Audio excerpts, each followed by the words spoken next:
지금이 은혜 받을 만한 때요. 이와 같은 제목으로 은혜를 나누고자 합니다.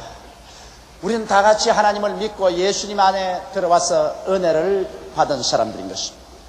그러나 깍 꼬집어서 은혜가 이러한 것이라고 정의를 내리라고 하면 정의를 내릴 사람이 별로 많지 않을 것입니다. 은혜라는 말은 옛날 헬라 사람들이 즐겨 사용한 말인데, 수려한 자연의 아름다움을 보았을 때 그들은 마음속에 감격하여 그를 바라보고 야, 은혜로운 장면이라고 말했었습니다. 카리스, 그렇게 말했습니다. 산은 높고 그리고 아름다운 경치, 푸른 자연, 넘실거려 흘러내려가는 강물, 이러한 것이 그들에게는 다 은혜롭게 보인 것입니다. 그 다음 이와 같은 사상이 점점 발전해서 덕성스럽고 모범적이며 칭찬받을 만한 훌륭한 사회적인 행동을 보게 될 때, 야, 그거 참 은혜롭다, 그거 참 훌륭하다, 그렇게 말했었습니다. 그와 함께 은혜란 말은 아무런 대가를 바라지 않고 베푸는 도움을 말합니다. 전적으로 도움을 베푸는 사람의 호의에 의해서 아무런 대가 같은 것 기대하지 않고 그대로 베풀어 줄 때 이것을 은혜라고 말하는 것입니다. 오늘 저는 이 은혜와 율법이 어떻게 우리 생활에 작용하는가, 그 점에 관해서 여러분과 함께 은혜를 나누고자 합니다. 첫째로, 율법은 어떠한 것일까요? 여러분, 율법은 우리의 조상 아담이 하나님을 반역하고 죄를 짓고 부패해서 나와버리고 난 다음에 하나님께서 인간이 얼마나 연약하고 죄스러운 것을 알게 하기 위해서 모세를 통하여 시내산에서 준 것이 율법입니다. 가장 좁은 의미에서 율법은 십계명이고, 좀 더 넓은 의미에서 율법은 모세 오경이고, 또 저 큰 의미에서 율법은 구약 성경을 율법이라고 말합니다. 그러나 우리가 보통으로 율법이라고 말할 때는 십계명을 말하는 것입니다. 내 앞에 다른 신을 두지 마라, 우상을 만들지 말라, 하나님의 이름을 망령되이 부르지 말라, 안식일을 거룩히 지키라, 내 부모를 공경하라, 살인하지 말라, 간음하지 말라, 도적질하지 말라, 내 이웃을 거짓 증거하지 마라, 내 이웃을 탐하지 말라는 이와 같은 십계명을 통해서 여러분과 내가 얼마나 부패하고 가정스러우며 죄악된 것을 하나님께서 드러내려고 하신 것입니다. 그렇기 때문에 율법은 우리의 약점을 파헤쳐내고 우리의 죄를 드러내서 죄인으로서 정죄하기 위해서 주어진 것이요, 율법은 여러분과 나를 용서해주고 구원해주기 위해서 준 것이 아닌 것입니다. 이러므로 어떠한 사람도 하나님의 율법 앞에 서서 이롭다함을 얻은 육체가 없습니다. 모든 사람들은 율법 앞에서 모두 다 죄인으로 낙인 찍히고 정죄되고 마는 것입니다. 이러기 때문에 여러분, 율법은 온 세상으로 다 죄악 가운데 가두어 놓고 심판을 받게 만드는 것이 바로 율법인 것입니다. 이러므로 율법 앞에 인간의 연약함이 드러나지 아니할 사람이 없습니다. 율법 앞에 죄인이 안 될 사람이 한 사람도 없는 것입니다. 성경은 말씀하기를 모든 사람이 죄를 범하였으니 하나님의 영광에 이르지 못한다고 말했었으며, 또한 성경은 말씀하기를 죄를 지은 영혼은 죽으리라고 말한 것입니다. 그러므로 율법은 우리를 하나님 앞에서 쫓아내고 우리를 죽이기 위해서 주신 것입니다. 그런데 오늘날 세상의 사람들이 살면서 이러한 율법을 가지고서 인간 생활을 하려고 하는 사람이 대단히 많습니다. 여러분, 율법과 인간관계를 우리가 살펴보면 우리 마음속에 몸서리칠 점이 많습니다. 오늘날 많은 부모가 자식을 대할 때 율법의 자를 가지고 대하는 때가 많습니다. 아직 어린 자식은 완성한 인간이 못 되고 성장하는 과정에 있기 때문에 그들의 사고나 행동이나 말에 결점이 많고 약점이 많습니다. 그러나 부모는 이 어린아이들이 어른과 같이 생각하고 말하고 행동하기를 원해서 어른이란 율법적 자를 가지고서 어린애를 재할 때가 많습니다. 그래서 항상 자식들의 결점을 드러내고 약점을 파헤치고 정죄하고 꾸짖고 늘 너는 못났다, 너 같은 놈은 희망이 없다, 탄식스럽다, 너 같은 것을 위해서 고생한 보람이 없다, 이렇게 말하면 율법으로 말미암아 자기의 약점이 자꾸 드러나고 정죄를 받으면 그만 기가 죽었고 절망해버렸어. 어린 자녀들이 스스로 파탄에 이르든지 그렇지 않으면 집을 뛰쳐나가버리고 마는 것입니다. 물론 법은 필요하지만은, 그러나 은혜와 사랑으로 감싸주지 아니하면 불완전한 어린 자녀들이 견뎌낼 수가 없는 것입니다. 더 나아가서 여러분, 오늘날 수많은 가정들이 파괴되어 가고 있는 것입니다. 제가 이번 미국에 여행할 때도 두 부인이 내게 울면서 와서 가정의 파괴에 관해서 이야기해 주었습니다. 한 부인은 와서 말하기를 자기 남편이 지금까지 잘 살았는데, 좋은 남편으로 좋은 아버지라고 생각했는데 갑자기 나이 49살이 되자마자 자기 곁에 와서 이 이상 더 나는 견딜 수가 없다. 이 이상 더 허구한 생활을 할 수가 없다. 나는 당신이 싫다. 내 곁에 오는 것도 몸서리가 난다. 그렇게 하면서 그는 보따리를 사고 집 밖으로 나가서 자기는 이젠 다시 집으로 돌아오지 않겠다고 떠나가버리고 말았다는 것입니다. 또 다른 부인 한 분은 자기 남편이 53살 먹는 의사인데 갑자기 자기에게 와가지고서 이제 나는 당신이 실증이 나서 못 살겠다. 당신 보기도 싫다. 아주 몸서리가 친다. 그러므로 나는 이 이상 더 집에 살고 싶지 않다. 당신은 이제 날 떠나다오. 내가 당신을 떠나가겠다. 그러면서 보찜을 사고 나가겠다 하는데 목사님 이를 어찌하면 좋겠습니까? 그러한 질문을 해왔었습니다. 여러분, 그러한 사람들이 40대 50대가 되어서 갑자기 인격이 파탄이라고 가정이 파괴되는 것은 순간적으로 일어난 것이 아닙니다. 옛날부터 조금씩 쌓여온 실망과 절망이 나중에 나이가 40대 50대가 되고 이제 황혼이 다가오며 급작스럽게 다리가 무너져서 인격 파탄에 이르고 마는 것입니다. 왜 이렇게 부부간의 애정이 파탄이 될까요? 그것은 그 무엇보다도 율법적인 관계 때문에 그렇게 되는 것입니다.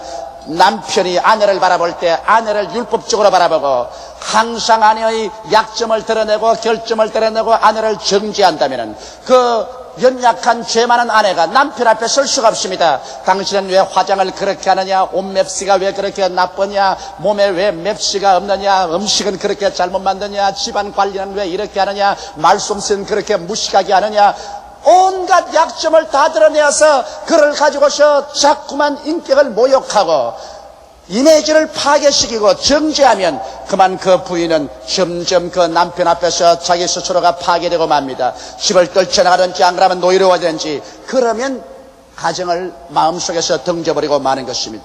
많은 남편들이 겉으로는 부인을 사랑하고 자식을 사랑하고 훌륭한 남자처럼 있지만은 그 마음이 벌써 부인에게서 구만리 장춘으로 떠나버리고 가정을 멀리 떠나가버린 남편들이 많습니다. 그건 왜냐? 부인들이 율법적으로 남편을 대하기 때문인 것입니다. 항상 남편은 벌써 결혼했으니 내 사람을 생각하고 난 다음에 앉기만 앉으면 남편의 약점을 들추어내고 남편을 정죄하고 남편을 짓밟는 그런 부인이 있습니다. 무슨 일이나 남편하고 농쟁해서 남편을 이기려고만 하는 것입니다. 남편을 코너에 몰아넣고 남편을 이겨놓고 난 다음에 내가 나쁜 것이 뭐냐, 내가 항상 옳지, 그렇게 말합니다.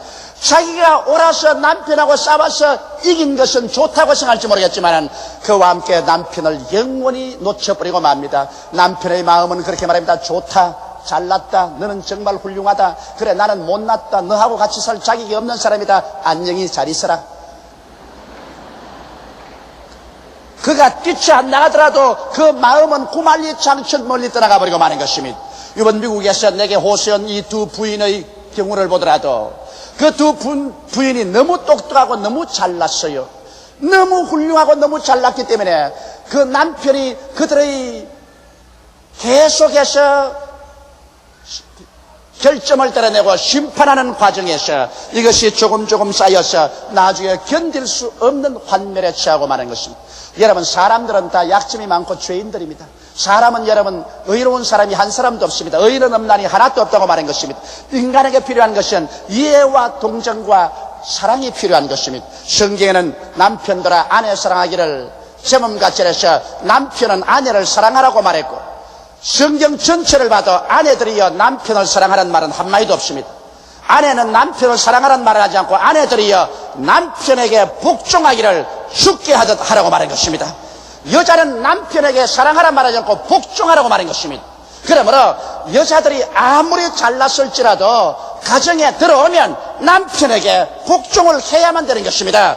그래야 가정이 편안한 것입니다. 그리고 남편은 아내를 사랑해야만 되는 것입니다. 이래서 율법에서 서서 서로 핥히고 서로 약점을 드러내고 서로 정죄하지 말고 남편 아내를 사랑해주고 아내는 남편에게 복종하고 그래서 은혜 가운데서 이해하고 동정하고 사랑하고 나가면은 어떠한 가정도 정신적인 환멸을 이겨낼 수가 있고 정신적인 갱년기를 이겨낼 수가 있는 것입니다. 서로 마음에 훈훈하고 깊은 인연의 정이 들어놓으면 아무리 환경이 어려워도 그 정을 뿌리칠 수가 없는 것입니다. 그러나 정이 다 떠나가 버리고 마음의 사랑이 다 식어 잿더미가 되었는데 결혼이란 법으로서 사회적인 윤리적인 도덕적인 규범으로 묶어놓은 것은 얼마 있지 않아야 와르르 무너져버리고 마는 것입니다.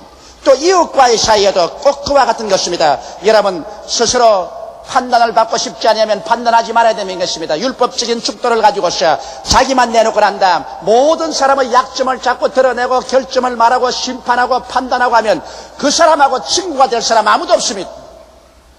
참된 친구라는 것은 다른 사람의 결점을 보완해주고 이해해주고 용서해주고 도와주고 구원해주려고 해야지, 심판하고 판단하고 남을 뺏겨놓고 남의 아픈 데를 찔러주고 그러고도 친구가 되기를 원하면 이것은 정말 사막에 가서 장미꽃을 구하는 것과 같은 것입니다. 오늘 너무나 많은 사람들이 율법의 자로서 친구를 대하기 때문에 자기는 올바르고 훌륭한 일을 하면서도 사람들에게 미움을 당하고 소외감을 당하고 원수가 되어버린 것입니다. 나는 많은 사람을 지금까지 겪어오면서 그 사람 자체는 인격적으로 훌륭하고 위대한 일을 하면서도 모든 사람들이 몸서리치게 싫어하고 미워하고 만나는 사람마다 원수를 만들어버리는 사람을 보았었습니다. 그것은 왜냐? 이 사람이 율법적인 인생관을 가지고 살아가기 때문인 것입니다. 남을 자꾸 헐뜯기 때문인 것입니다. 남의 결점을 자꾸 헐뜯고 남을 정죄하기 때문에 그 사람과 같이 있는 것이 가시 위에 올라앉는 것 같아서 괴로워 견딜 수가 없는 것입니다. 그러나 은혜란 무엇일까요? 은혜란 것은 여러분 많은 죄에도 불구하고 이 죄를 용서하고 구원하는 것이 은혜인 것입니다. 은혜의 시작은 우리 주 예수께로 말미암는 것입니다. 예수님께서 하나님의 아들로서 육신을 쓰고 이 세상에 오셔서 33년 동안 인생과 같이 사셨습니다. 예수님은 우리와 같이 먹고 깨고 울고 웃으셨습니다. 인간의 모든 고난을 다 체험하시나 죄는 짓지 않으셨습니다. 그러고 난 다음 급기야 우리의 모든 죄악과 불의, 추악과 저주, 절망과 죽음을 한 몸에 걸머지시고 그런 십자가의 자원에서 올라가셨습니다. 그런 양손과 양발에 대못이 바뀌었습니다. 그런 창을 받아 심장이 터져서 물과 피를 다술하셨습니다. 그런 그 극한 상황의 고통 가운데 몸부림을 치면서도 우리를 사랑하셔서 우리의 죄악을 대신 짊어지셨습니다. 마지막 그가 내가 다 이루었다고 외쳤을 때 아담 이후로 인간의 모든 지은 죄와 불의를 주님께서 하나님 앞에서 다 청산해버리고 마는 것입니다. 그리고 예수님께서는 그 상처 입은 손을 활짝 내밀고 수고하고 무거운 짐진 자들아 다 내게로 오라, 내가 너희를 쉬게 하려고 말씀하고 계시는 것입니다. 이것이 바로 은혜인 것입니다. 우리는 아무 대가도 지불할 수 없는 사람들인데 아무 대가를 지불하지 않고라도 예수께서 우리 대신해서 대가를 다 지불하시고 값없이 죄인 불의하고 추악하고 저주를 받아야 마땅한 우리들을 그대로 구원해 주시기를 원하시는 이것이 바로 은혜인 것입니다. 성경은 말씀하시기를 저가 찔리면 우리 허물을 인하며 저가 상하면 우리 죄악을 인함이라. 저가 징계를 받음으로 우리가 평화를 누리고 저가 채찍에 맞음으로 우리가 나음을 입었도다. 우리는 다 각기 어린 양같이 그릇하여 제갈 길로 갔거늘 여호와께서 우리 무리의 죄악을 저에게 담당시겠다고 말씀하신 것입니다. 예수님은 모든 인류의 죄악을 다 짊어지고 심판을 받을 때 그는 마치 털 깎는 자 앞에 잠잠한 양같이 그 입을 열지 않으셨습니다. 그는 가하던 큰 수욕과 모욕과 고통을 당하셨습니다. 그럼에도 불구하고 여러분과 나의 죄를 주님께서 십자가에서 다 청산해 주었기 때문에 이제는 예수 앞에 나오면 죄를 지었음에도 불구하고 못났음에도 불구하고 버림을 받아야 마땅함에도 불구하고 죄 지은 그대로 못난 그대로 빈손든 그대로 용납함을 받고 용서를 받고 이해를 받고 동정을 받고 사랑을 받고 하나님의 자녀가 될 수 있는 것입니다. 그렇기 때문에 은혜의 만남은 크나큰 감격의 만남인 것입니다.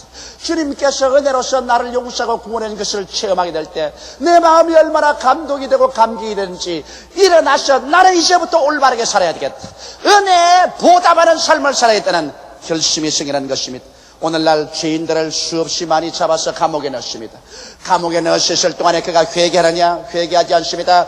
더 약삭빠른 죄인이 되는 공부를 합니다. 그래서 전과 1범에서 전과 2범, 3범, 4범, 5범, 6범씩 되는 것은 감옥에 들어가서 그가 변화를 받지 않습니다.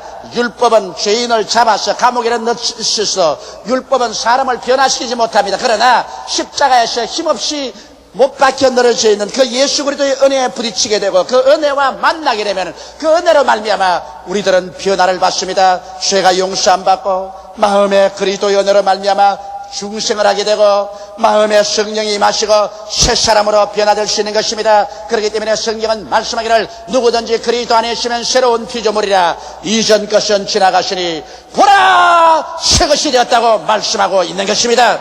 이러므로 사랑하시는 성도 여러분, 율법은 우리의 약점과 우리의 죄악을 들추어내어 정죄하지만 은혜는 많은 죄에도 불구하고 이를 용서하고 씻어주고 이해하고 동정하고 품어주어서 우리를 구원해 주는 것이 바로 은혜의 역사인 것입니다. 그러므로 은혜를 받으면 여러분과 나의 인생이 변화되기 시작하는 것입니다. 오늘 나는 이 시간에 율법과 은혜의 만난 장면을 여러분에게 한번 보여주고 싶습니다.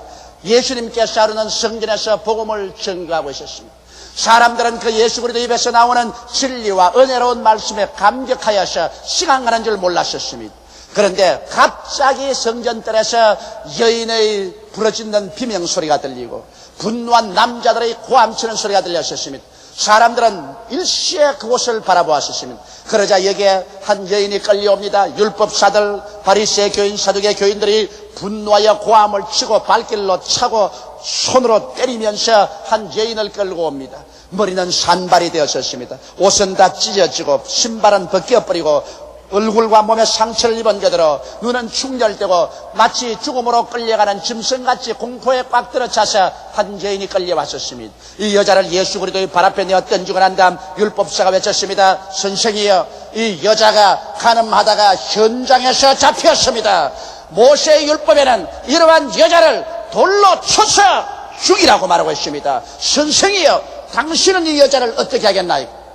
이 위선자들, 만일 그 사람이 이 여자가 간음하는 현장에서 잡혔으면 왜 남자는 끌고 오지 않고 여자만 끌고 옵니까? 이거 벌써 위선자들이 아닙니까? 예수 그리스도를 책잡으려는 것입니다. 당신이 만일 하나님 아들이면 율법을 지켜야 될 것 아니야. 그러면 율법대로 이 여자를 돌로 써서 죽이는데 동의해야 될 것이 아니냐는 것입니다. 그러나 예수님은 사랑의 예수님이라 이 죄인을 돌로 쳐 죽일 수 없다는 것을 알기 때문에 예수님을 책잡으려고 하는 것입니다. 그럴 때 예수님께서는 두말하지 않고 그 군중들 앞에서 허리를 굽혀 손가락으로 글을 썼습니다. 성경에는 무슨 글을 썼다고 말하고 있지 않지만 제가 30년간 설교를 하고 목회를 해오니까 예수께서 무엇을 썼을 것이라고 짐작할 수 있습니다. 틀림없이 예수님께서 10계명을 썼습니다. 내 앞에 다른 신을 두지 말로부터 시작해서 마지막으로 내 이웃을 탐하지 말라는 10계명을 주님께서 손가락으로 썼습니다. 그 어깨 너머로 글을 쓰고 있는 예수님을 바라보고 다 아는 10계명 무엇 때문에 쓰느냐고 생각하고 그들은 성과 같이 제출했습니다. 예수여, 이 여자를 어떻게 할까요? 율법은 쳐서 죽이라고 합니다. 그럴 때 천천히 예수님은 일어나셔서 큰 자로부터 낮은 자까지 뚫어지게 눈동자를 바라보시고 난 다음에 주님께서 장엄하시고 음하신 목소리로 말씀하십니다. 너희 중에 죄 없는 자가 돌을 들고 이 여자를 먼저 쳐라. 그 말에 심장이 얼어붙는 것 같습니다. 온 사람들의 몸에 소름이 끼쳤습니다. 그러고 난 다음 예수 그리스도의 얼굴에는 분노가 꽉 들어찼었습니다. 지금이라도 당장에 하늘에서 벼락을 불러내릴 듯한 그런 기세에 섰습니다. 그러면서 예수님은 또다시 그 손가락을 내밀어서 힘차게 땅에 기록하기 시작했습니다. 그들은 예수 그리스도의 손가락을 따라 읽었었습니다. 성경은 역시 뭐라고 썼다고 기록하지 않았지만 나는 그 내용이 무엇인지 짐작할 수 있습니다. 큰 자로부터 작은 자까지 그들이 숨은 가운데서 남몰래 지은 죄악을 주님께서 남김없이 써내려가고 있는 것입니다. 그래서 큰 자로부터 작은 자까지 예수 그리스도의 손가락에 써가는 글을 보자마자 소스라쳐 놀랐습니다. 그들이 돌을 들어 이 여자를 쳤다가는 그 돌에 자기들도 다시 맞아 죽을 수밖에 없다는 것을 알자마자 한두 사람 그들은 돌을 쓸어 놓아버리고 나는 시간이 바빠서 가야 되겠다. 나는 소를 돌보러 가야 되겠다. 나는 시장에 갈 시간이 늦었다. 나는 내 아내가 기다린다. 그러고 난 다음 다 도망을 쳤었습니다. 그들이 선 자리에는 그들이 들고 있던 날카로운 돌들만 느질분하게 흩어지고 얼마일자야 한 사람도 없이 다 도망을 치고 말한 것입니다. 율법 앞에서 심판을 당할 때 견뎌낼 자가 없습니다. 이 여자를 돌로 치려고 하던 살기등등한 사람들이 예수 그리스도의 손가락이 그들의 가슴 속에 비밀로 감추인 죄악을 드러내자 한 사람도 예수님 앞에 견디지 못하고 마치 태양 앞에서 녹아지는 이슬같이 사라져버리고 마는 것입니다. 예수님께서 한참 만에 허리를 펴시고 말하십니다. 여자여, 고개를 들라. 지금이라도 당장 돌이 날라와서 자기를 죽일 것 같아서 머리를 잔뜩 손으로 끼어안고 벌벌 떨고 있던 여자가 손을 내리고 조심스럽게 고개를 들었습니다. 여자여, 너를 정죄하는 자가 있느냐? 오른편을 살펴보았습니다. 왼편을 살펴보았습니다. 살기 등등하던 군중은 온데간데없고 그들이 들었던 그 날카로운 돌들만 그곳에 느질분하게 흩어져 있습니다. 여자는 솟아나쳐 놀랐었습니다. 무엇이라고 말할 수가 없습니다. 그는 예수 그리스도를 쳐다보고 놀란 눈을 예수 그리스도의 얼굴로 돌이켰었습니다.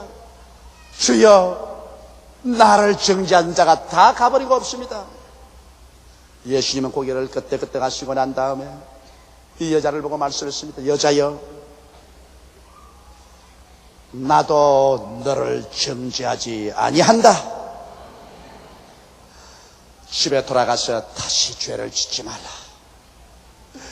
이 여자의 가슴 속에 파도치는 하나님의 은혜가 부딪혀 왔었습니다.